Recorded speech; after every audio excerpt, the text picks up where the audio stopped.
I really don't like the word automated QA because for me, it's still a myth.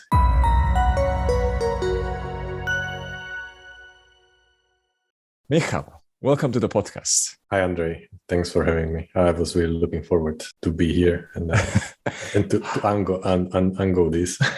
Yeah, it's the first time that I hear you speak English. So yeah, this is for everyone who doesn't know. This will be two Slovak guys talking about localization in English.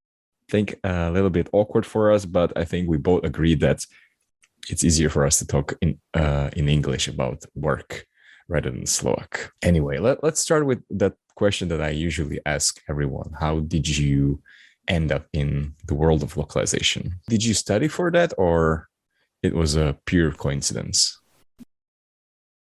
To study for Lokalise, definitely not. I'm quite new in the industry. I've been with my current company for 7 months, I think, or 8 months. It's been quite a while, though. It feels like maybe 2 years already, and I know everyone. The company is quite small. And is it small? Like all the posts that I see, we are hiring, we got another round, we are hiring. To be honest, I was around 100 employees. Around 110, and now we have around 230 employees, 250. It's going quite fast, to be honest, because I think the company got some injection, some financial injection. Yeah. So, one of the maybe terms, conditions, I guess, was like they need to grow. They need to maybe hire someone every month, so they need to have some numbers. Right. But it doesn't mean that we are hiring everyone, right? Right. Well, of course. Wait, so Lokalise was your first touch point with localization? In my previous company, we used to have the application in German, because the German was the main language that everyone speaks, and everyone that uses the application in Germany and Austria. And then we had the English. And also, I think there was Spanish and some other languages, because we were located in many countries like Italy, Denmark, Austria, Germany, and so on. So we needed to keep the application multilingual. But slowly with the market and with all the license regulations, we limited everything to Germany, and we focused on the German market. So before, I was even touching a bit of automation regarding localization. But in we were trying. We didn't read any forums. There was nothing much online, so we needed to invent it, kind of. Okay, I see. But I think I quickly checked your profile again before we connected today, and I think one of your earliest jobs there was a translator. Is that true? It is true. Yeah. So maybe that was your first point. Or actually for you. So do you distinguish personally translation is different from localization, or would you consider the role of a translator what you did back in the days to be sort of localization? Yeah, I think it's the early stages. It's kind of the hardcore way. You needed to grab something and translate it properly. Now you have tools. You have automated tools as well, which helps you with this. With one click, you can translate the whole article that before took you a day, and now you do it in 10 seconds, and then you just run maybe some automatic quality checks, that some tools have, and it's much easier, and then you just read it, kind of proofread, just that everything that is there is correct. So tell me about your translation career that didn't maybe go that well. So it was when I was studying at the university. I tried to earn some more money because, the poor students, we had some few Czech crowns. We were going out with a few Czech crowns just to survive the night. Right. So I needed some extra money. And I found back then, the articles about marijuana and stuff. They were kind of legal. It was not regulated in Czech Republic. And and I didn't really care what is the content about. I was just, I needed to sign something that, listen, I'm going to do it, but I don't want to be charged for anything, I see. So I wanted to make sure that, okay, I'm going to translate it, but I was translating all the articles about the marijuana, how to grow it, how to take care of it, from Czech to Slovak, which is just super weird, but I don't know why they even did it, but it gives me like a little money that I could afford something else, something extra in the university. Okay. You could buy some marijuana illegally. I think it's legal right now there. Is it? In our country, definitely not. But in Czech Republic, they have you can grow it, but in a way that it's still legal. You cannot produce it. It's just for your own. Okay, but you still cannot buy it commercially, right? There are no shops legal. No, I don't think so. Okay. No. Yeah. But I wanted to say that even though it's like illegal there, but I'm strictly like against the drugs in any way. So for me was like a matter of survival. I was like, I want to earn some extra money. Right. Okay. Well, it's still, yeah. Anyway, I won't make it joke.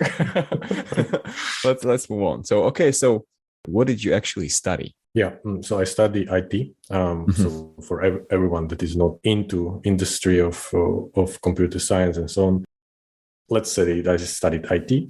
And later on, when I finished my 3 years and moved to the master degree, I chose computer and communication, which is everything that it's just imagine telephones, mobile, and they are using the signal that the mobile phone is kind of receiving. And this was more about microcomputers. There was some PLCs which you can program these small things that are in the high towers that produce the signal, and then the mobile phone is receiving. So I was kind of programming these small boxes. So why did you pick this specialization? Did you really want to work with something like this? It was out of curiosity, because let's say the other kind of streams or the ways that I could choose was nothing that I really like. There was automation, which was more something, and it's funny because it's automation or automatization is a bit different from automation and automatization. Okay, please explain. I would never think of. Yeah, so automatization is like to program small boxes. Against the box is the PLC, and you can control, let's say, a robot. You can control the whole house, like a smart houses we have right now. You can buy these devices that you can control the lights. You can control everything in the house, basically. And when I was studying back then, this was just in the beginnings, so they were like really simple houses. You had some basic coding, and then you were just controlling the lights with the switches and so on, and also with your mobile phone. I was not great at it, or let's say the teachers didn't give it to me the same way as because the degree or the study that I chose, I had already like a teachers that I knew that they are good and they can explain things and I can learn a lot. On the other side, no one really liked the kind of the teachers that are teaching the automatization. That was the main reason. And then on the other hand, what is automation? That's really like broad topic. You need to ask me like automation of what? Because we have now automation basically for everything, right? All the processes in the company are kind of automated. You can automate marketing. You can automate social networking.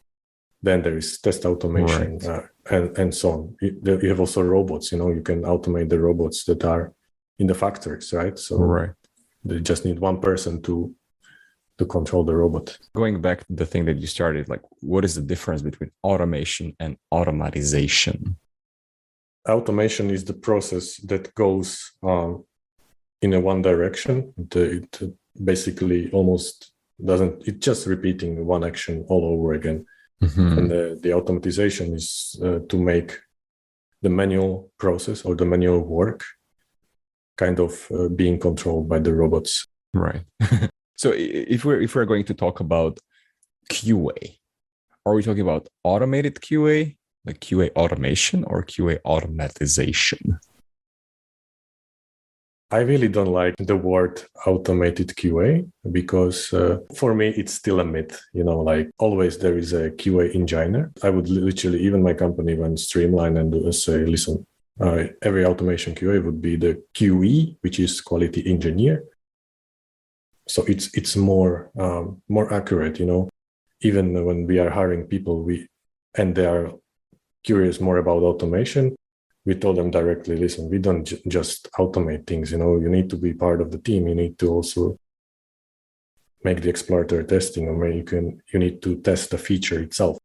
But the automation itself, it's also involved heavily. We are investing heavily in the automation as well when it comes to delivering or so the manual testing is not needed, because manual effort on testing, it's really expensive. And all the companies wants to get rid of this and move more into automation, right? Yeah, we will discuss let's say the benefits or the comparison a little bit later. So are you okay if I call it automated QA for this interview, or how would you like me to call it? Of course, automated QA is fine. Would you have a different preference? I mean, like we can teach everyone who will be listening to this, like this is the right term that Michal wants everyone to use. Listen, automated QA can be in the company, but the company needs to have really clear picture of what QA is doing, So for example, if QA wants to join as automated QA, that means he is going to do just automation, right? He will be in a team that takes care of the framework or creates the automated tests or maintain them. He is not part of any team. He is not part of any planning or this feature creation. So there is a possibility, but not every company is going this way. Every company is trying to maybe kind of have these people like jack of all trades, from something, at least small thing, that you can kind of even replace. Some companies even have QAs that can program the features, right? I was doing this also in my previous company. So I was also able to play as a front-end developer with the small fixes, small bug fixes. So it really depends on the company, that how it's structured and how is the approach to the whole quality and the whole testing. Okay. Maybe since we're talking about the terminology, maybe this will be boring to people, but what is the difference between QA and testing? Is there a difference, or is it just a different way to call the same thing? I don't like to be called tester. Okay. It's like quality engineer, and that sounds better. Okay. But maybe not specifically like talking about roles, like are you a QA engineer or a QA tester, but as a function, as a role. Are we doing QA or are we doing testing? Yeah, there is a difference, because if you are talking about the QA, the quality can be everywhere, right? We are trying to have quality in all the processes, even from the early stages when we're creating the feature, because the quality is already there when the developer creates the unit tests, or for these units, integration tests. This is already automation that the developer is already implementing together with the feature. This is a must. Then many developers are also testing their product, like testing what they develop before they ship it to the QA. If the company works agile, it's really go and back. Sometimes developers don't test the product at all. They don't even see how it looks. They just produce the code, right, and then just ship it to the QA, and the QA sends it back and forward. But if you tell him, listen, just this is the way, this is the best way how you can do it. Just please give it these 5 minutes to run it, to see how it looks. So I don't need to send it to you back and forth, and you spend an hour, sometimes 2 hours, just with these small that can take sometimes 5 minutes. And the testing itself, I'm really bad in these theoretical terms, right. So it's basically a process of evaluation, verification, that the product itself does what it's supposed to do. This prevents bugs, reducing development costs, and so on. And this testing can be performed not just by QA, it can be performed by anyone. It can be performed even with the product. There is also like beta testing, alpha testing for the games. That's also same thing. Okay. Let's go back to the original question. So how did you end up testing something? I was studying at the university back in Czech Republic, in Moravia, and I was already there for 5 years. I finished my master and I started the postgrad. I started to teach mathematics, which is like not automation, but programming of mathematical algorithms and so on.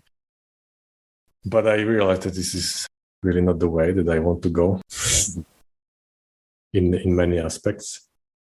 And then my colleague, he told me like, listen, my company is hiring a junior QA.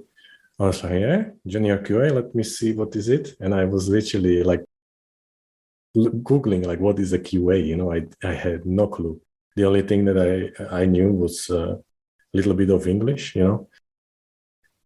So just try to organize a meeting, or an interview. And this was basically my first interview in my life for the job as well. And it sounds great. I mean, it sounds great in the term that they will teach you everything from the scratch. They had great people that gives you this opportunity and the support. Not many companies can do this for you, right? Everyone is like requesting already a knowledge of a programming language or some basics of testing. I didn't know anything. So do you think that anything that you learned in your studies helped you with your first job, or was it really mostly what they taught you? It helped me in a way. There was also an English part of the interview that I needed to explain something, let's say, what is a hockey to a 5 years old, So that was the question in English. I needed to explain myself. But in overall, I think the studies helped me to be more organized, and to grow up in a way, in many ways. So because you are there alone, no one is going to help you, all your classmates, they are just focused on themselves. And sometimes you also be focused on themselves in your own life. You cannot depend on someone that is going to help you in any way. So this, I think, made me a better person, I guess. I'm interested in your opinion. Would you say that being a tester is one of the best ways how to get into the industry? And I think we can apply this also for localization, but I also interviewed some people from the gaming industry for other jobs. And they say that, at least for the gaming, yes, it's one of the best ways, because technically you just need to be, enjoy playing games. But it's not only about playing games, but it's also about, like reporting the bugs in the right way and having the stamina to do the same things all over again. So I know that like hiring testers to, test, Czech version of something or Slovak version of something has probably the least amount of requirements. Would you agree with that? For example, when I am trying to hire a new person, recently we hired not a senior, because when I joined the company, we were trying to hire just seniors, but in the long run, it's not great, and you don't have limited amount of resources of amazing people that can join the companies. But me personally, I would say that you need things that is hard to study for. You need to be really keen on detail sometimes. So if you're a person that really don't care about the details, it's maybe not for you. Also, like when I was a kid, when I was very young, I used to build Legos. I used to do the paper models and so on.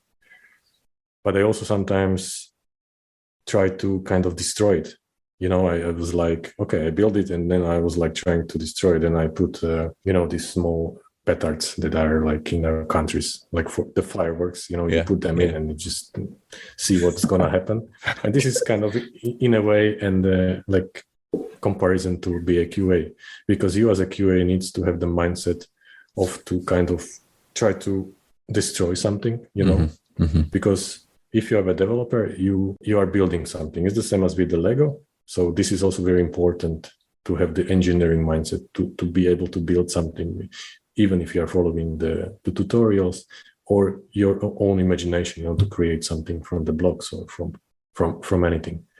But as a QA, you also need to have the mentality to not to treat it as a, you know, like, oh, this is a glass, I need to be careful. But you need to have the mentality to really go behind beyond the engineering and to try to decompose it or kind of destroy the stuff. You need to find all the loopholes, all the bugs that you can. That's the really opposite of being engineer. Right. Because you're basically mimicking what the end users might do, and some of them don't really care about your product, right? And developers don't have this mindset, right? So sometimes they don't think as the customers. Now that, let's say, I don't know, you're working as a QA, how did you get to automation? Was it from your first job or was it later on?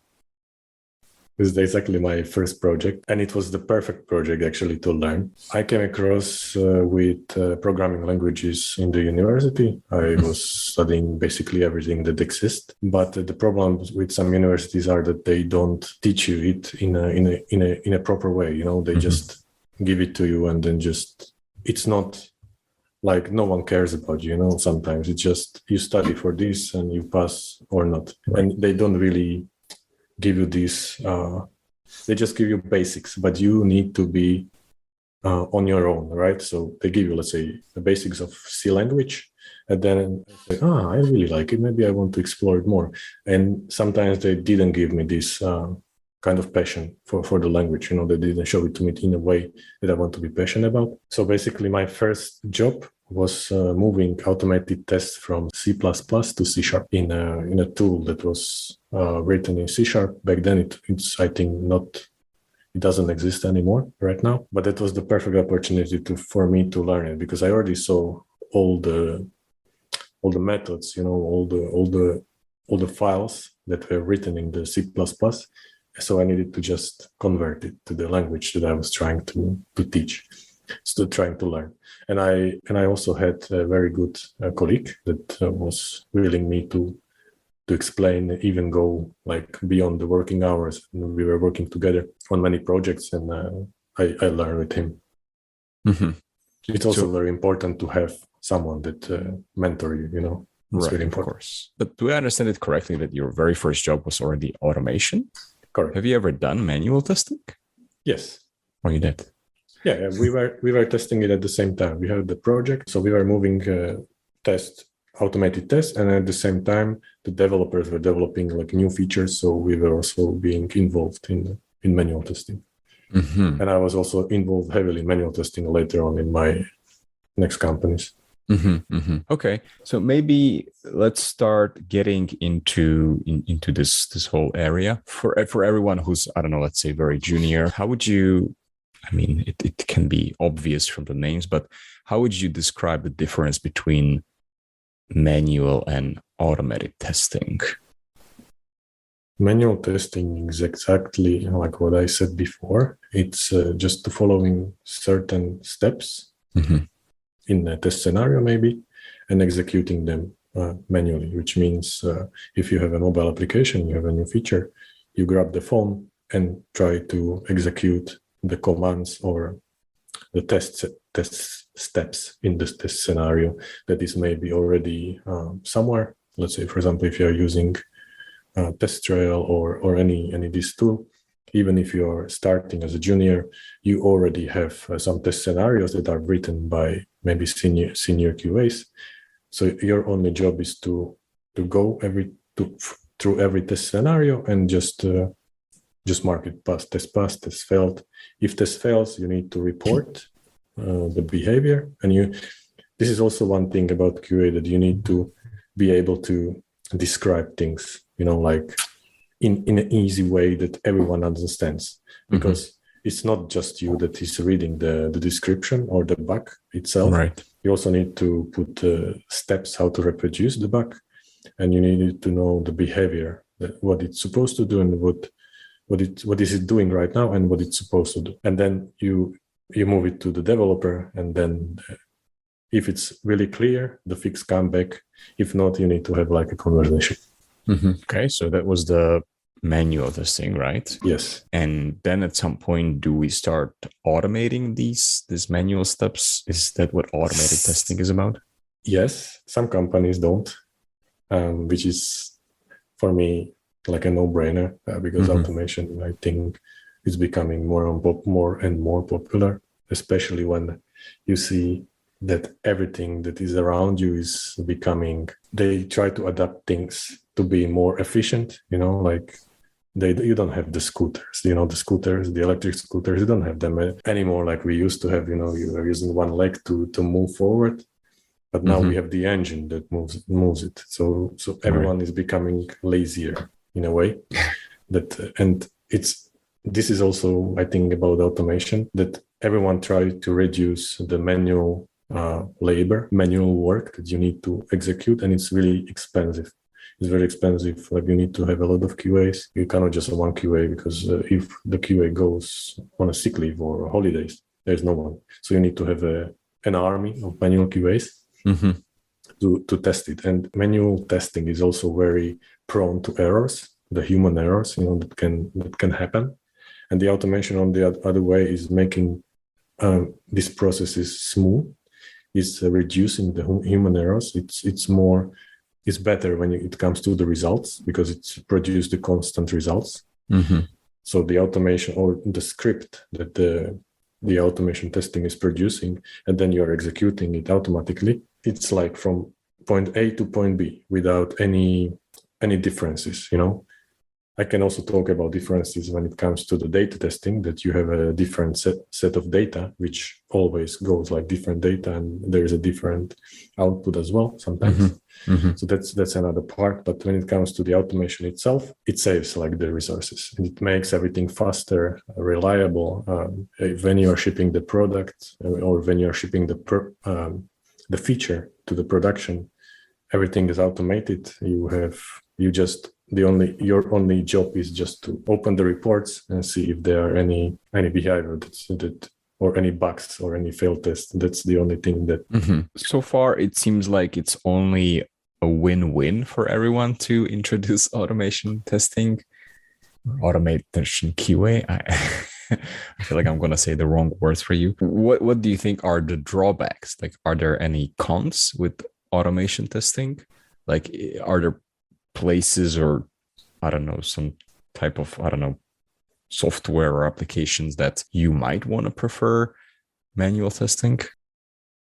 I would say that it depends. And I don't think we are going to get rid of manual testing anytime soon because we still need someone to drive the automation, right? Someone needs to produce the test. Someone needs to maintain the flaky tests.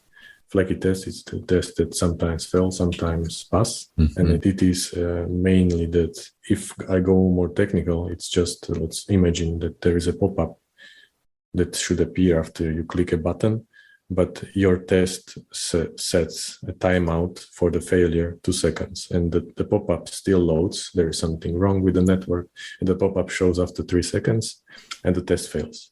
The next time, the pop-up shows after 1 second, and the test passes. Right. So this is also about the design itself, design of the tests, design of the engine, design of the framework, and so on. Automation. There are a lot of advantages about the automation, but it needs to be done in a good way, in an efficient way, right? So if you do it correctly, it reduces the manual work and the repetition that every QA needs to go through manually, which can take 5 hours. The automation can do it in 10 minutes. You can run 1,000 tests in 15 minutes. That's what we are currently having, but still it's not perfect. It's not perfect in a way that still, okay, you run the automation, but you have also all other dependencies that can be like, for example, if you have just the UI tests that don't really test the design, like the feature can produce a small issue, small bug that the automation cannot track, cannot catch. So if the QA, because right now we are testing in the early phase, like a manual effort we are putting into feature testing, because we don't have yet, let's say you don't have yet the automated tests with a new feature. Let's say you are going with a new feature that is doing something that is not yet automated. This needs the manual testing, right? So the QA needs to go through the acceptance criteria, needs to go, so this thing does this thing, and also try to kind of go around it, see if it's maybe bug free, and then you move it to the next phase, right? We want to release this feature, so we run the automation suit, the regression, which makes sure that this new feature is not breaking anything. When you, let's say you merge this feature into the whole chunk, like a development or the master branch, whatever you want to call it. And the regression testing or regression tests make sure that this new feature is not breaking anything, right? When you see it in the whole picture, when it comes to the functionality. But when it comes to the design, as I was mentioning before, it can happen that the QA missed it, or something happened, in a CSS file, because the automation only cares about the web elements, let's say, so you're finding the web elements by ID of the element or by any locator that you can imagine, but it doesn't really care about how it looks. It will click on the button even if the button is like this, so it doesn't really care how the button looks. Right. Then you have another automation when you want to get rid of these, and when your application is more keen on the detail, you have this visual testing, which is taking the snapshots of the elements or of the website itself, and is it comparing to the previous one. So let's say you introduce a new feature, and this visual testing makes sure that nothing else is broken. So when there is an issue, it will clearly even highlight the element or thing that is supposed not to be there or supposed to be different. That's why I know that the design is not broken as well.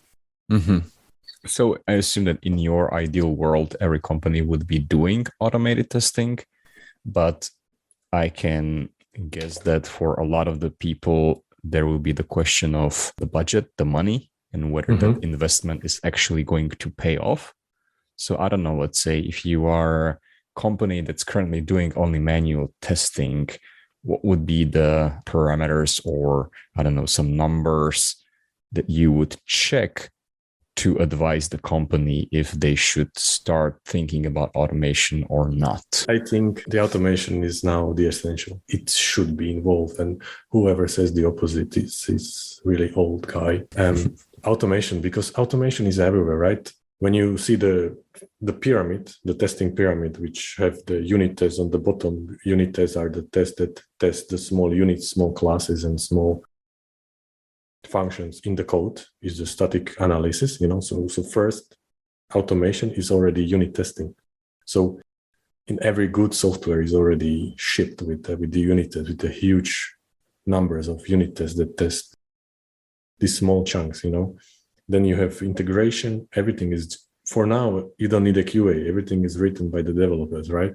And the effort is minimum. You just need to have a good tool, and the tools are free, right? So the tools for the automation are free. So the only thing you need is maybe just one QA. If you don't want to invest in QA in a general, you want to keep it in a low level, you want to automate, let's say, only the APIs or unit tests, and you don't want to have any UI tests, so which for you need a QA. You can still keep the QAs as manual, but the automation is already there, right? So if we are talking about the automation in general, it's already there. Even when you think about delivering stuff, it's already automated. This is not an automation that what I am working with, but there is also automation provided by DevOps, right? So they need to automate the process of merging the code or the feature to the master, then to run maybe some checks, some basic checks for the code, some unit tests, and then ship it automatically to the production. Because without it, you would need to do it everything manually. All the scripts you need to execute manually one by one. And from here, the human errors, that's what I was talking about, that someone can miss something, one step, and then ship the product that is completely incorrect. And with this automation, you make sure that it's constant, right? It delivers you in a way that you want. Like there is no human error kind of involved in idle world. and everything is created correctly. Automation for me, it's a must. Okay, so maybe, I don't know, this will be a crazy idea, but let's say I'm the developer of, how was the game called? I don't know, Flappy Wings, or like, like some very silly mobile game. Do you still think I need Michal do I need to hire someone like you, or to do the automated QA, or no? Like, are there some cases where you really do something very small where the automation doesn't make sense? And let's focus only on the QA, like what you do, like not what the developer should be doing. If there would be a QA, there would be definitely a manual testing involved. Like, you need to still test the product, right? It needs to go through some. But automation, honestly, I cannot tell you how they automate stuff. They definitely have unit tests. And I cannot imagine how I would automate a game. That's one thing I always wanted to know. I was reading some stuff, but I play sometimes like PC games, but I was always wondering, like, do they have automation QA? Like, do they kind of automate it? I cannot even imagine how would you automate it. I'm not sure if I've seen it, but there must be a way how you can, let's say, program what the character does in the game. So technically, in a way, you could automate that. And I don't know, maybe do some screenshots or like record a footage of the gameplay. I don't know. And maybe then have someone review it. I don't know. I'm just thinking out loud. It's interesting. I would definitely try to go more in a code. I would not go because then what you see that is verified by someone else, right? And you need to really have a hands-on to to see if the character is built correctly, if the environment is correctly, or if the character acts correctly. I would imagine automation, maybe just imagine the character walking in the environment, and maybe there can be some set of tests or set of data that like simulate the movement, because in the end it's just a mesh, right? And then everything is on it, like all the model. So I would maybe some unit test that interacts with the environment. What would happen if this touches the environment? So for this, maybe they have already some unit tests, but it's just I haven't even read about it. I was just imagining it, how it could work. Right. Okay, so that was one of my questions. Like what are the types of, I don't know, things that we can test automatic? Like games, we talk about games right now, like probably potentially there could be a way. And yes, you are not an expert on that. What are the more typical cases? Like, can we automate testing for any software? Is it desktop? Is it, I don't know, web-based? Is it mobile? Anything? Could we even automate testing for, I don't know, you mentioned the smart homes, right? Do you think there's automated testing there as well? Is there something that can be automated or shouldn't be automated? Definitely, because I already mentioned the unit tests that are basically done by developers usually. Sometimes it can be even a QA. So that is the first thing that even, let's say, my field, imagine my field, and the unit tests are for us the basic, right? Then we also have the integration tests that are interacting with the units itself. So the unit is interacting with another unit, like on a code perspective.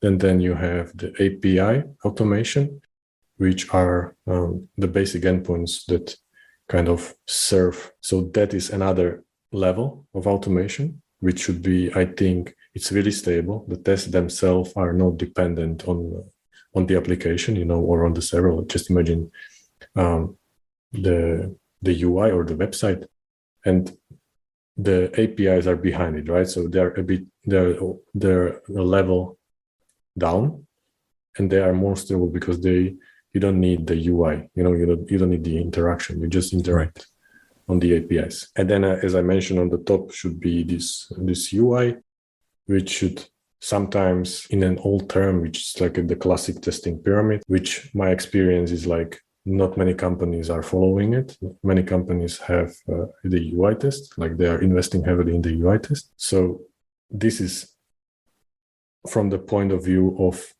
web application or website, right? So similar is also for the software that you mentioned.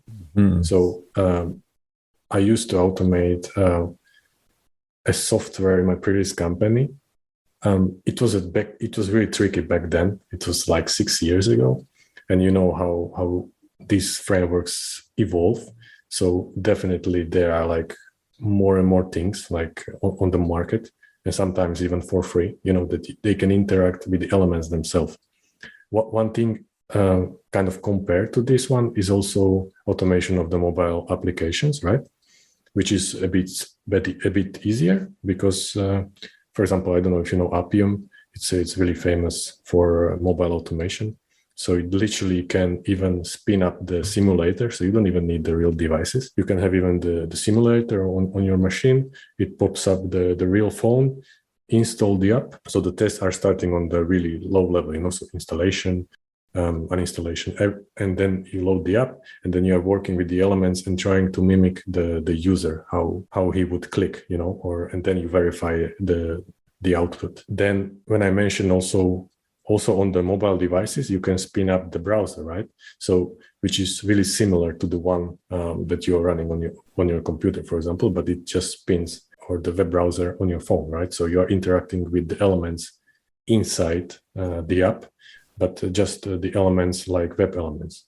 Because when you're interacting with the elements in the native app, that the locators are a bit different, the structure is a bit different, you know, so you also need to use different locators. It's more complicated, I would say. Well, that's funny that you mentioned that it's complicated, because I would like you to actually simplify it, because like I have some idea about like how this whole thing works, but for people who are probably not very familiar with QA in general, they will be like, okay, what are these guys talking about? Like, how can something, I don't know, imitate clicking? Let's leave the unit testing and the integration testing aside, because that's like the code thing. But maybe let's talk about, I don't know, let's take example of, I don't know, Spotify. Let's say I have a Spotify, and let's focus on the mobile app. How can we automatically test something? Like, what is the principle of the tools? Like, how can they do something that a human normally has to do? Like, okay, like I launch the app, put in my, I don't know, username, password, I log in, and I don't know, start playing a song. How can something automate this? And if you can simplify it, it's okay, but also don't be shy to talk more like on the technical level, if you understand how the tools actually work. Yes. So the basic principle of automation is to automate everything that you try to do manually in an automated way, in a scripted way, kind of. So first, I will put just an example of a website. Just imagine you type the google.com. So everything that you do from the beginning, so imagine that you start fresh in your laptop, you open the browser, which is also first step in the framework or in the script. So the first step in the script is to spin up the instance of the browser, which is specifically modified like a Chromium. It's not called Chrome, but it's called as a Chromium, which is the engine of the Chrome. And it's specifically built for the automation to interact with the elements on the website. So imagine you have your browser up, and then you type in the URL google.com. So everything spins up. This is also the first step or the next step in the test. So it opens the website, which there are like specific methods or actions that the framework you choose can do. So let's say my first method would be called go to google.com. This is the first step of our test. The next step would be anything that you want. We can see the input, and so we would like to type something. In the same way, we use another method from the framework, which is really simple. You can, even if you are a junior and we are starting with automation, these frameworks offer like really nice tutorials and really nice step-by-step what you should do, which is super nice. Like many of them already have this feature, which is really nice. So you have your input, and then you type whatever is inside. To find the elements, this is also really important step. So first you need to know, right? So to open the website, you don't need any elements, right? So you just need to have the browser, type it, open it. But for the input, you need to know and you need to locate the input itself, right? So for example, me personally, I like to do it the old way, that I go to the browser, click with the right mouse, and then go like inspect element, right? Every browser has this functionality to inspect the element. And this is the main tool where many developers and many QAs are using. You can do many things. You can see the code. You can see what is behind. So not everyone try to open it maybe ever. But if you do, you can do anything. You can do even simulating the clicks. You don't even need the framework or the code. You can just do it with the console that this inspector offers. Interruption here.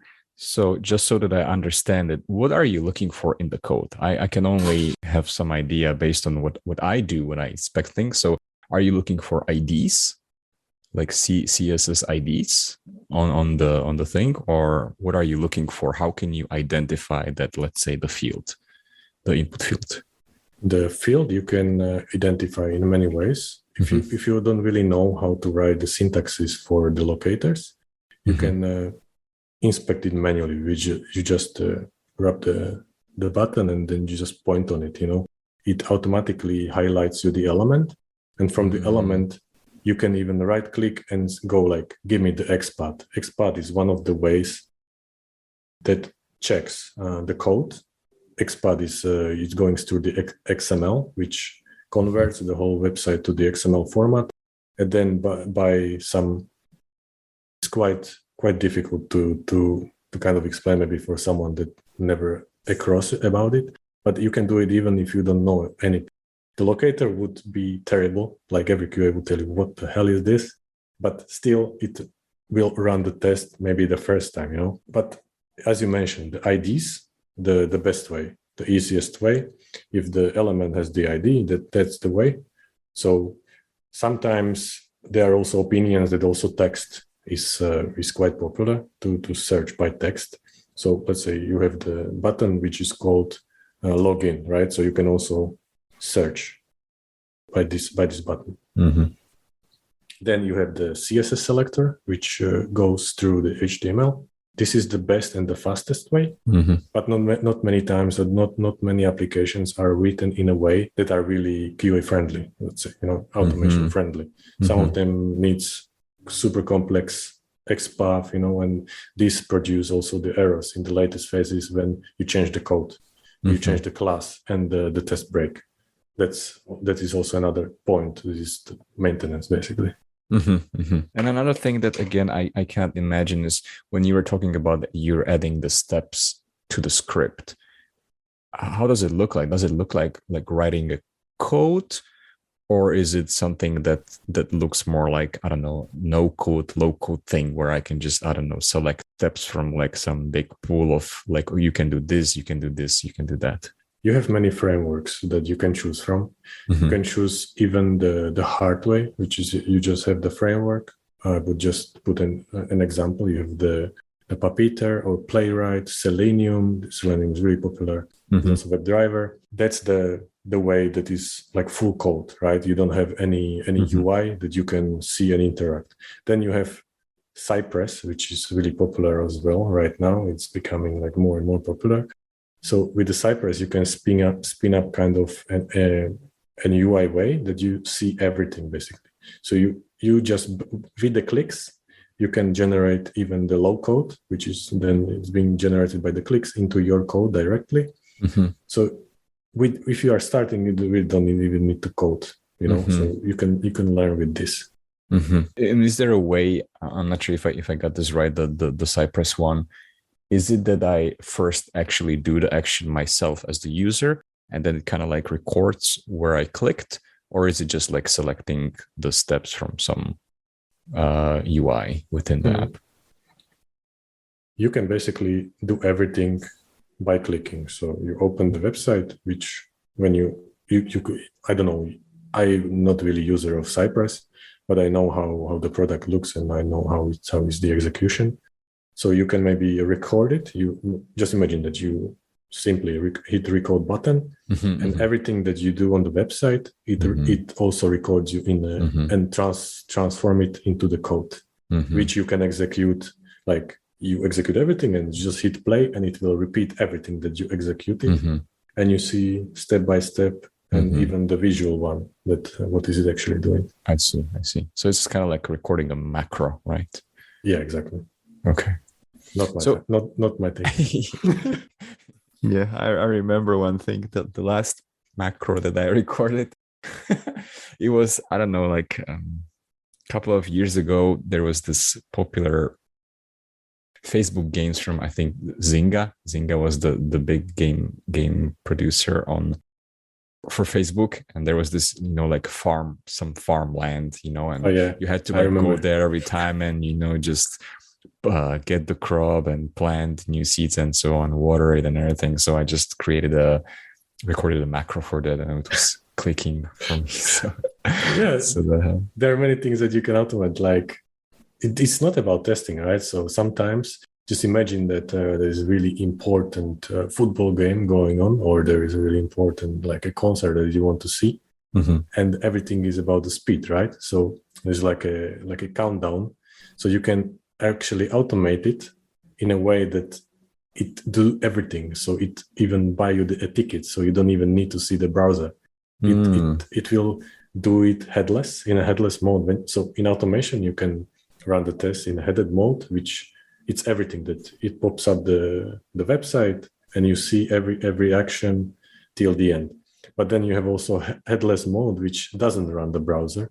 It just run it in the background, but it's still clicking on everything. So it removes the need of spinning up the browser like with a UI. And this way, many people are just running macros and automation to buy many tickets, but that's another way. I see. Yeah. That reminds me of something else from my last job, because we created this, I don't know, work distribution system. Basically, it was running on Redmine. Not sure if you know Redmine. You do, right? Because it's technically related. It's a defect tracking system, I think, originally. But we were using it to create something where we created automatically tickets for different jobs. Like, let's say we had a project, and then you had, 12 tickets for 12 languages to do QA on them. And we would just send these tickets to like a pool of people, and they could go and claim the ticket, kind of like, hey, I'm interested in this job. And I know that one guy told us that he had some automated script, which was just grabbing all the jobs right away. So he was hoarding the jobs for himself. So I guess automation can earn you some money. All right. So we mentioned the tools. Just briefly, my interest would be, which tool do you like personally and why? And maybe which tool would you recommend to someone who's starting with automated testing? I used many tools in my career so far. I started with the one that I mentioned in my first job. It doesn't exist anymore. But later on, I was using Selenium, which is really, really, really popular as well. WebDriver.io, which is another framework that you can use. But currently, that I really love, that we are using currently in the company, is the Playwright. And it's basically from the developers of Puppeteer, I guess. And now the Playwright is being owned by Microsoft and is completely free. I would go definitely for Playwright when it comes to the UI testing, of course. Okay. But yeah, I assume that, as you know, like I mentioned, seeing the posts from Lokalise that you got some investment rounds, I assume that the reason why you like this tool is not because it's free. I mean, like if there was something better, I assume that you would be able to get it. I mean, the company would be able to get it. So why do you like this one? Honestly, when I joined Localize, I didn't know anything about the tool. I was using different tool before. It was also free, but I guess we chose the tool because it has so many benefits compared to others. It has really nice debugger, so the QAs know what I'm talking about, and also it can use like locators that are not native, like a native locators. I mean, like a CSS or ID. It can also use something that is created by playwrights. So they have their own locators, so they can link the locators in a way that is incredible how they do it. Mm-hmm. And also like there is like sometimes battles between what tool is better, if it's Cypress or Playwright. And many times, me personally, I would never go for Cypress, for example. I don't know, it's just my preference. And I really like to be able to control the framework, right? So because right now we can really control like how we want to have the methods, everything that we do as the engine, we can basically tune it for our own need. If you need to repeat the tests when it fails, you can just simply, so you can code it. You can code anything that you want, even the reporter. So I would always go for Playwright, for example. Mm-hmm. Mm-hmm. So far, we've been mostly talking about testing in general. So just to give the folks an idea, so Michal, of course, is doing the automated QA for Lokalise as the product, not as like an advisor to the clients of Lokalise, but in some time in the near future, Lokalise will also start localizing their product, which is called Lokalise. And this is where maybe I would like to tie it back to, I would say, typical audience of the podcast who actually have to deal with the localization, or people who are having to deal with English product and then localization of the product. So everything that we've covered so far, I'm trying to think where to start. Like, okay, like you have a bunch of scripts for the English product, okay, localized. How would you start to develop even some kind of a automated localization strategy for testing? Yeah, I have a picture in my mind. So we have the framework already, right? So as the main framework that executes the scripts, you can use basically anything, right? So WebDriver IO, Playwright, anything that you can imagine. But to be able to maybe automate also the localization or internalization, if we would need also another tool, right? So we need something that will scan the application that you want to test. So we need a scanner that checks the language that the product is having, right? So there are few. For example, in my previous company, we used to, as I mentioned, we used to have the product in the German, English, and so on. We used I18N, which is the library of Node.js, and we were able to tell the test, hey, set this website to English, right? So you can send the parameters, or some website have this nice feature that already in the URL you can change the language. But so just imagine that you have these three versions. Let's go for the English, German, and Spanish. So we have the main framework that runs the script. So the first step would be maybe to open the browser in a different languages, right? So we needed to test that. So we will tell the script, open this test 3 times in a different language. So all the time that is going to open it, and the next time will be in a different language.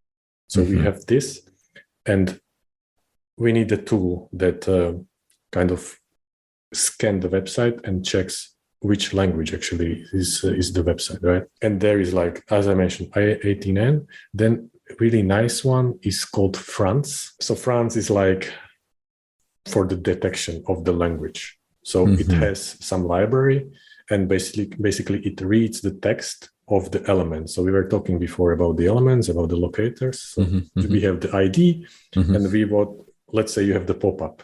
We are going to test the pop-up or just the content of an element with the ID that you were mentioning before. And you have some sentences there.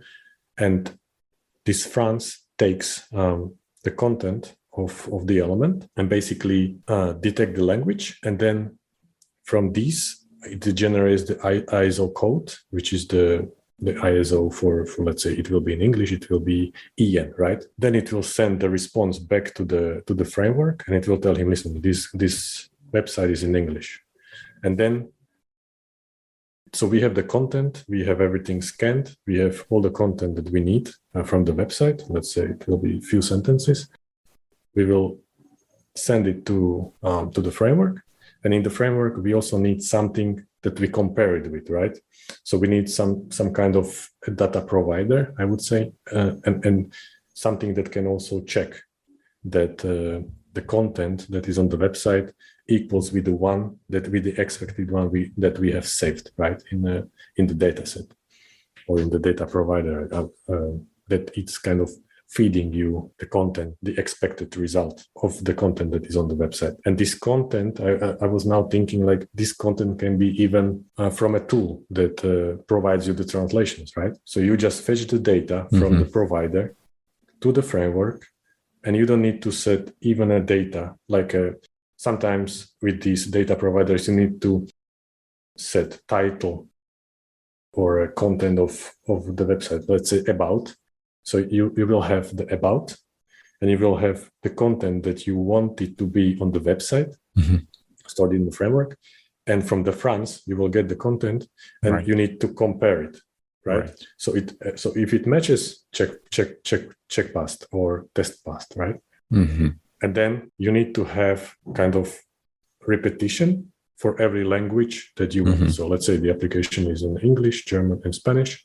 So the test will be executed 3 times for a different language, but we'll be checking the content in the language that should be on the website. That's how I would like imagining to be. Yeah, maybe we'll do part 2 once you actually start doing it. Before and after. I was curious about, like when we're talking about the scripts within the framework, like would you maintain one script for everything, like that would cover all the languages, or would you have script for each language? And why? I would have one script, because that's the thing. You also need, especially when in automation, you need to make some things that you can reuse. So the reusability and especially the repetition should not be there. Let's say you have one test. Let's imagine you have 3 tests in a row, and you are changing just one thing in the test, but the rest of the steps is the same. So we also need to move the code that is common, like to a specific method that you will just call in the test, which you will reduce the code as well. So in this way, I would definitely go for one piece of code, one test, let's say testing translation in about page, right? So this is one test, and this test will be executed 3 times with a different language. So just imagine that it will be looping. You grab now do English, German, Spanish, and finish the test. Same code. Right. I remember that when I was doing some bug fixing, I think it was actually with Microsoft when I started, and I was working as an engineer. I think they were doing a lot of automated testing, and they were sending us back screenshots. And I think the comparison was English to the localized version. The example that you gave us was more like, do we have the right translation in the right place? Maybe you're not that familiar with this, but a lot of the times when you do localization, the issues are that, I don't know, the strings are too long. Maybe, it doesn't fit the button. Is this something that can be also automatically detected, or do we need to create the screenshots and send them to people to review? This is localization. I think localization is making whatever we get from the internalization, that it fits the people that we ourselves, or the website is displayed in a way that we want, right? It's not breaking anything. Like if you are having English word and then you go in a German, which from a 4-letter word can be 2 sentences, sometimes. And we need to make sure that the button is not broken, right? So this can be I would definitely go for the visual tests, especially for the critical part that are like login registration. Sometimes it can even break the inputs, right? So the critical parts I would cover with visual testing. So in a same way, exactly in the same way as we were doing right now.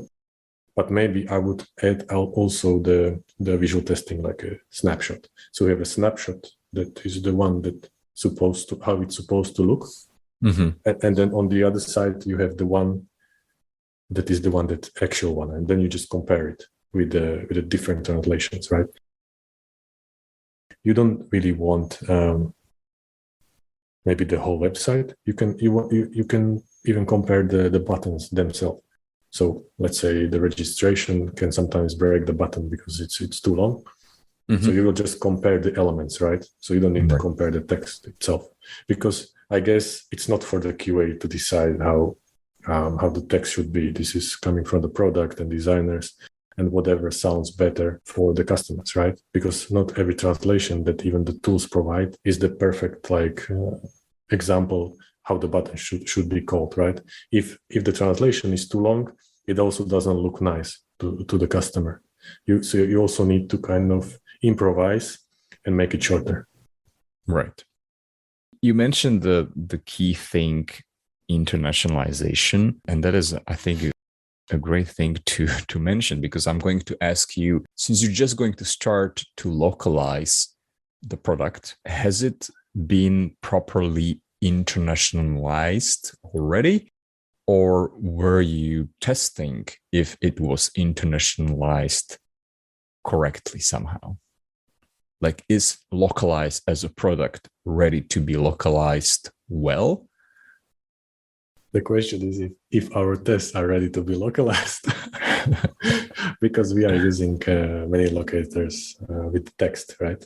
And the text is just English. So just imagine that you switch the language, done, all the tests can happen that they fail if they have just the locator that is keen on the translation. So, but we already have like maybe plan for the future that we also like replace these locators, so you will be fetching for the button different translation. So you would expect also a different translation website. But we haven't started it yet. I think the planned localization of the Localized product is in 2023. I think it's Q2, but this can really vary because we have so many plans right now, and they're maybe more important. Because we also think that the localized product is being used mainly by developers or product, and they already English friendly. Yeah, I assume maybe you heard about it, like pseudo localization, where you just, instead of like doing the actual translation or doing machine translation, you just replace the English strings with kind of like a hash of like extended characters, just to see if the product can display it correctly. Or maybe you just kind of like simulate, what we were talking about with German, that maybe like English string is like this, and then, like the pseudo would be like way longer, and if it would still fit in that. Have you already done something like this on the English product, or not yet, because you're actually quite far from starting the localization? For our product, definitely. I do it sometimes for the new features that we have. So let's say you don't have the translation, but you still need to make sure that the button doesn't break when you add the characters. And also when you resize the screen, is especially like the thing that, all the elements are moved to another side, the buttons changed its size. So this is mainly like, but automation way, I haven't. Just manual, just to make sure that the button can consume this amount of characters, especially the input field. Sometimes, they tend to break if the text is too long. Good. I think, okay, let's do 2 more questions about this one. Maybe I should have asked them earlier because we were talking about it, and you already mentioned some of the things. So we were talking at the beginning that being a QA tester, someone who does a manual testing, is one of the easier ways how to get into the industry. Would you say that it's easier to start as a manual tester than someone who does automation engineer? I don't know if it's easier, to be honest, because For example, when we are hiring people, I really like when someone starts with the manual testing. And that's because of the foundations, so and the mentality. Because sometimes the automation QAs can become like the developers. Sometimes they don't really like what they're doing, so they go for something easier, or they cannot really do the development. They just go for automation because they already know the code. And automation is not if you are not creating the framework from scratch, or if you are not doing complicated things in the engine, then automation itself is a good start when you want to start even development. If you want to be a developer, you can already start. But I really don't like it when someone doesn't have the foundations of the QA, especially in the mindset. I would definitely even suggest to start as a manual QA, to see how it is, to see how hard it is sometimes. Sometimes you can even struggle in a way that you repeat things all over again, and you struggle in a way that you don't learn new things, and you don't go up in your career, or you don't learn new things. If you don't really do it in your free time at work, you will never learn new things. If you are just a manual QA, it's really hard, and sometimes this can lead to frustration, right? So people that are just manual QAs, they say, "Oh, I have enough," So they tend to leave because they it's just a monotonous work, just do all things at the same time. But do you think that maybe that routine could lead some people to finding a way how to automate their work? I hope so. The laziness. I hope so. I think that's how automation was invented. I don't want to do it. Let's try to find a way, the more efficient way to reduce it, or to remove this manual labor. You mentioned in the early beginning, if I remember this correctly, that what you definitely want to see in the people is having an eye for detail. And I think we can argue with that when we're talking about testing. But what about automation QA engineer? Are you personally looking for? Does the attention to detail still matter even for automation? Maybe not.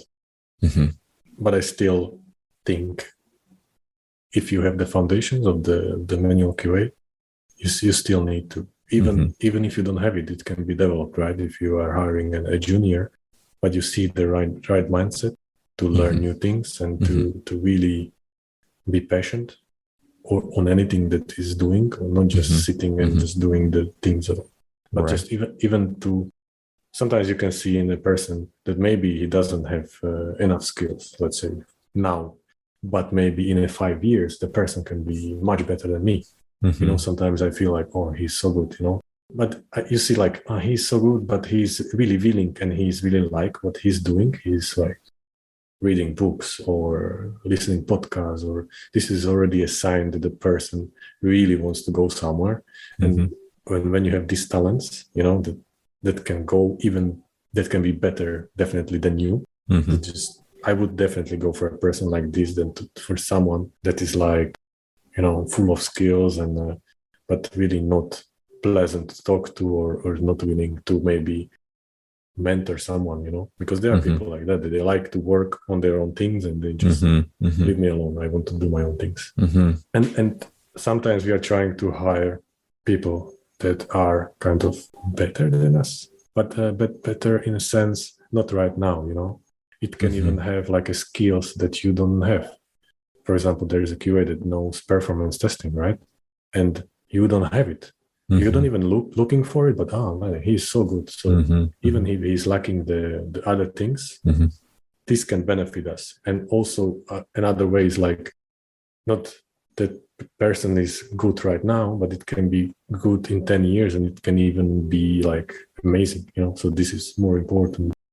But are you looking for the ambition or the pursuit of growth as the main thing, or would you somehow be able to judge or evaluate the potential when it comes specifically to QA?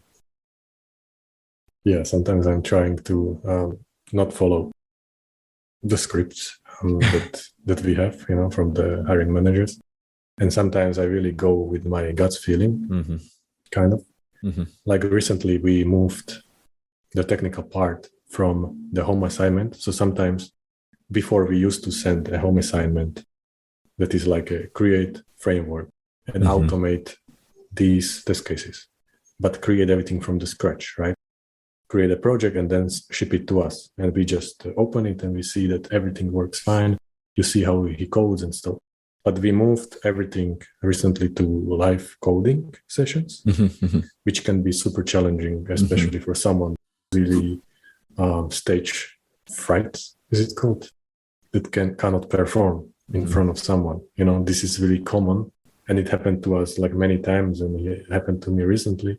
I had a candidate that I saw how the moves of the keyboard, how he didn't even like the this IntelliJ, this kind of application that you use to code in. And he was like, no, I don't like really this Visual Studio. I would do it in the terminal. He was some people are even able to code in a terminal, which is crazy.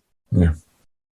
And I saw these moves of and how he codes, and he doesn't look up anything, and I was like, but he was not really succeeding in a way that he did some small mistakes, like the locator wasn't correct, but everything around, like everything else was amazing. I was like, what to do? If I have to judge you based on what you did, it would be a no. And I even told him, listen, I will try to give you the assessment, and from there we will see, And I even told him, just make sure that the assessment is great, and then he sent us one of the best we ever got. The collaboration aspect, I think that's one thing that I didn't ask you about. How big of a role does it play for a QA engineer, like in automation, to collaborate? Is it really necessary? Like, do you really need to deal a lot with the developers or not so much?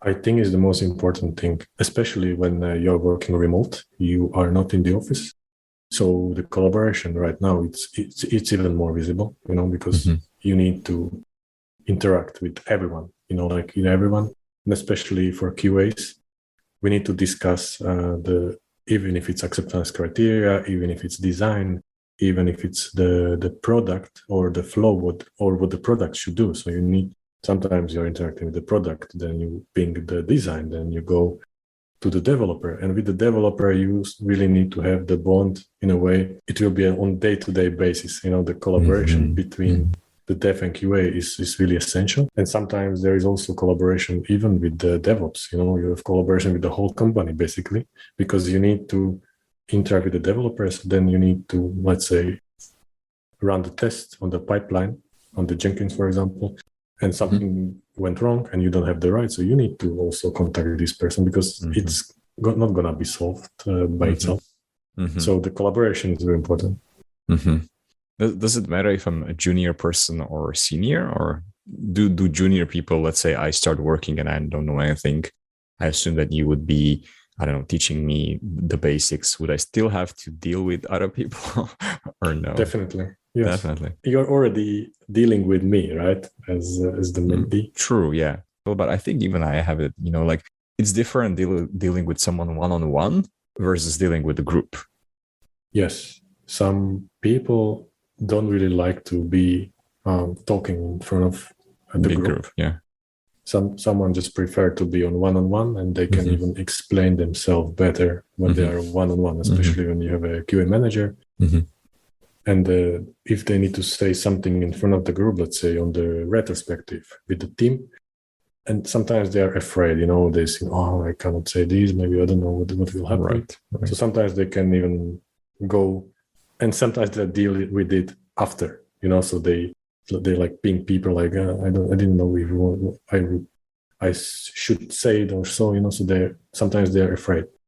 And this is maybe more for juniors, I would say. But yeah, it doesn't matter if you are junior or senior, you are dealing with the same people. Sooner or later, you have to go there. And the sooner, the better. All right. Well, thank you for sharing all the information about QA, testing, and automation. Is there anything else maybe that I didn't ask you about when it comes to automation that you would want to mention? Or are we ready to move on to the personal questions? Actually, before this meeting, I didn't think about things that I told you, like especially the internalization and localization. Like, how would you deal with the automation? I was just, this could be okay. So I was already thinking to like implement it. Like this could be possible. So I already have the solution for the future. Okay, thanks to you. All right, so now that you stopped thinking about how to do the localization testing, tell me, what else are you curious about right now? Because you mentioned, that's a funny thing. You mentioned the fact that you like people who want to learn. So what is it that you're maybe trying to improve on? What I'm curious about right now, this is a weird thing, but I'm curious about the politics in my country. In my home country, because I really care what is gonna happen, because my family is there, and all the circus that is there. It's quite interesting. I heard to talk about politics is not the right thing, so I'm not gonna do it. Okay. I just say it's about the politics. I also followed from the history, from the history point of view, like after the '89 when the communism ended and we become like Czechoslovakia, and then we split.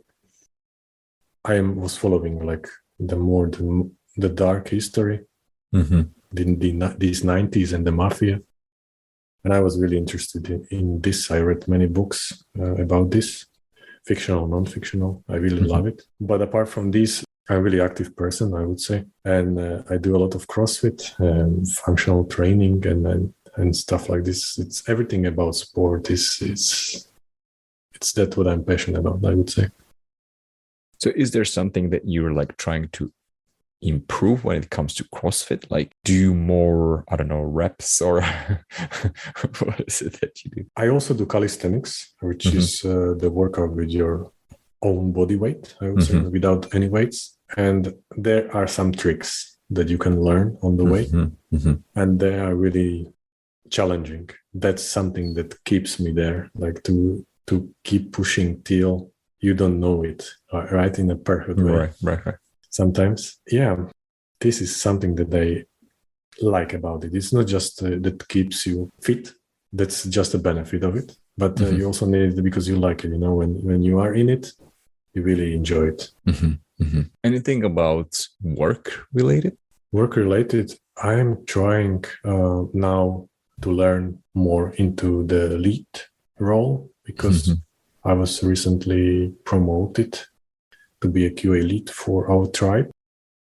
And that's something that is super challenging for me, because I have never been a manager before, and there is a lot to learn. And that's what I'm trying to improve right now. I'm reading a few books, and I've also started following some podcasts, and then some interesting things.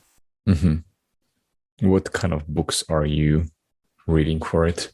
I would lie to you, I don't know the names, but I just Googled the best ones. I checked the best reviews, like not the dinosaur manager style, but the new ways, like from the Simon Sinek. There is this leaders dine last. Leaders eat last, I think. Exactly. Yeah, that's the one. Yeah. That's the next one in the list. But I was having this discussion with someone recently, actually, one of my sort of like a customer, and he was that he's not a good manager, that he prefers to do tech stuff or creation stuff. So from what I understood, this is kind of be like, this new role will be kind of like you're going to try it and see if it actually works. Do you feel like internally for yourself that you would be a good manager, or do you still think that maybe you would miss the more techie part? Yes, as you said, I have this opportunity to be kind of in a trial period. I think it's called interim position. I need to see it, to be honest. And but I already was, and I'm mentoring QAs, and I really like it. Like you are giving the knowledge. So in a way, sometimes the QA manager needs also to be a good mentor, right? So you need to know how to. And yeah, that's one thing. I'm looking forward to it, to be honest. Mm-hmm. Okay, I think maybe once we publish this interview, you can share it with your future team so that they have some idea about who is going to be their boss. But yeah, on that note, actually, yes, this is the girlfriend question.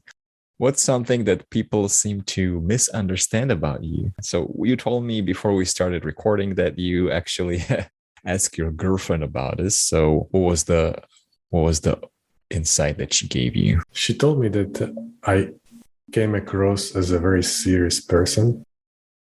Like the first interaction with me, it's like, leave me alone and don't talk to me, you know? But I think it's just me, how I am. But I'm not really that serious that sometimes I look. So I used to play poker as well before. That also helped me sometimes, in some situations. Yeah, of course, yeah. But this is the thing that I also think the same, but I didn't want to admit it. Maybe because you first need to get accustomed to the people, like build some relationship until you, I don't know, open up, or is it just in general that you're just like your energy is more like mid-tone and you're not like crazy? I need to build the relationship first. I really don't tend to trust people when I first meet them. I'm really sometimes closed.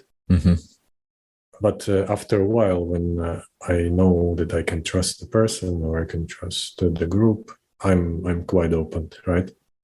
But up until then, maybe I'm also a bit introvert, so that's one of the things that doesn't help with this image. I ask a lot about this, like introvert versus extrovert. What is your definition of being an introvert? Is it that you try to stay away from people, or is it that if you're with people, well, you mentioned the collaboration aspect of your role in the first place. Is it that like being with a bunch of people kind of like drains your energy, which is the definition that we try to agree on? The definition for myself is, me personally, I don't really need a lot of people in my life to make my life happy. So I can be happy with just few friends, family, few friends. And if I'm in a big crowd, I don't really care to even interact with anyone. Sometimes, I'm there like to enjoy myself, and my perception of extrovert is the opposite. Is like the kind, sometimes drawing the attention, or try to be friends with as many people as possible to just feel, I don't know, good. Sometimes they don't really have like real friends that they can rely on. Right. They have like a many, but that's my perception. It's just my opinion. So quality over quantity. Exactly. Now, what do you think is wrong with our industry? And I know that you asked me like if this should be localization or testing, but I don't know, like based on our conversation, you're not that exposed much to the localization, or at least in the typical sense. You're still technically just Localize is part of the localization industry because they create a product for localization, but on its own, it's a tech company, right? So, I mean, you can also answer like, what do you think is wrong with, I don't know, the QA industry? I have something in my mind, actually. Sometimes I don't understand why some companies still do the localization with the spreadsheets, They are really old-fashioned sometimes. And that's something I was like, why don't you use the tool? It's so simple, like it's like 1 click, 2 clicks, and you have everything translated, you don't need to keep the spreadsheets and then just to be lost in the email communication or, just these tabs. It's crazy. I mean, if there would be a way to kind of tell them, hey, this is easy, sometimes maybe they don't even know that this exists, so there are companies that are really old, especially the bank systems or the systems that are really monolith, like they have huge code base, which is 15 years old. And they are really they are really keeping and rejecting all the new things, like fancy things. But do you think the spreadsheets are mostly a matter of what we mentioned before, and that is internationalization, that they didn't write the software or create the software in a way that you can just, I don't know, plug it into Localized and it automatically extracts the strings. Yeah, that was the thing I mentioned, that some systems can't do it technically, you know. This is also a problem. Now, my favorite question, and I'm looking forward to what you're going to say. What are the absurd or stupid things that you do? So something that for most of the people would actually be considered crazy or weird, but for you, it's kind of like a normal thing. For me, it's definitely, I like swimming, you know, but I like swimming in the ice water. So I really like the exposure to the ice. I just went for a swim in the Atlantic Ocean, you know, which the temperature is like 14 degrees of the water. Oh. And there were like just maybe one person in the water, and I was there, okay, let's go. And then, you know, I just love it. And it's, I don't know, my friend gave me a book for my birthday, like I think last year it was. I don't know if you know Wim Hof. He's the Iceman, he's so-called Iceman, and he is promoting this exposure to cold that can boost your immunity and so on. I really don't follow his breathing things because I don't know, for me it's really weird to lie down on and breathe. But I just like the cold. It's amazing. I can swim anywhere.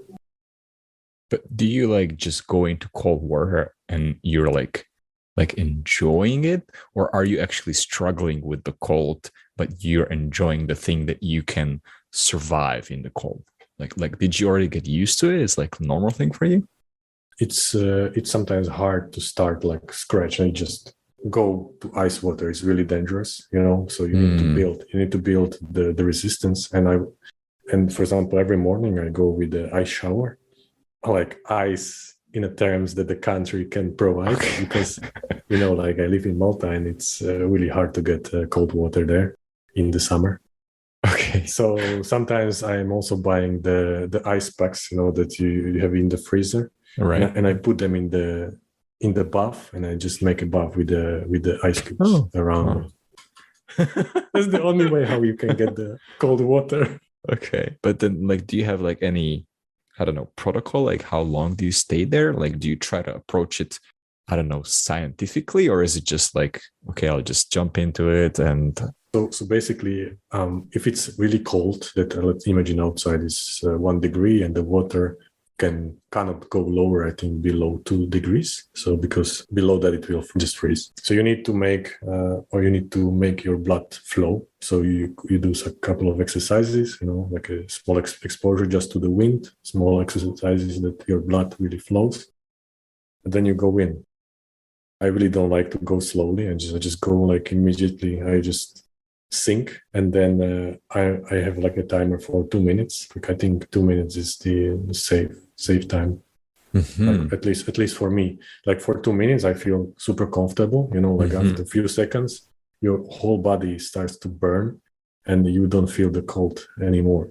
And then even when you go out, for a couple of minutes, you don't feel the cold, but you still need to keep the muscles like moving, or you need to do some exercise to just not to immediately like lower the temperature, you know. So this how I'm trying to do it. And I never go with the head under the water, for example. Oh, okay. Is it like dangerous for your brain? Or? Yes, it is dangerous. Oh. But I see many people doing it, but me personally, I have the winter hat, you know, the gloves, and I go. With the gloves, so you also keep your hands above the water? I have the gloves that are like 5 millimeters that you use the wetsuit, you know. Oh yeah, okay. So this just gloves like here. I see. And then not to freeze completely. So what would happen if you stayed in the water longer? Like, would your body temperature start dropping? You would get like a shock or something? This depends. Some people can go even... I think the world record is, I don't know how many hours in the ice, which was actually made by this Wim Hof. He's able to, with the breathing, he's able to convince his body that the water is warm. So because everything is about the brain. If your brain, if you start to think that the water is super cold, then it is really cold for you. That's something I'm also trying to do like that. Me personally, I would never go for more than 2 minutes. I still think it's crazy to be there for that long. But yeah, some people have the resistance that they can go for hours. All right. So after the cold shower, what will be the final warm words from Michal? If you could speak to the minds of everyone in the industry, and let's say localization industry. You mentioned something that what you would tell to the people in the banking industry, but let's say what would be your final words? That it's really important to be surrounded but with the people that really want to move the company forward. Like, it's really important. Like, for me, it's the number one to really be able to hold each other, especially in some situations that are happening right now. You can see how the company really hold each other and support each other. And for the localization, I think, and I will just join or connect the question that you asked me before, what is wrong with in the industry? I would say that really the good localization tool can make the life easier, I would say, and smooth all the processes and remove the pain. If, of course, if the product is able to be connected with the tools. All right. Thank you, Michal, very much for your time and for the interview. And we will speak in Slovak next time. Thank you very much, Andrei. All right. Bye-bye.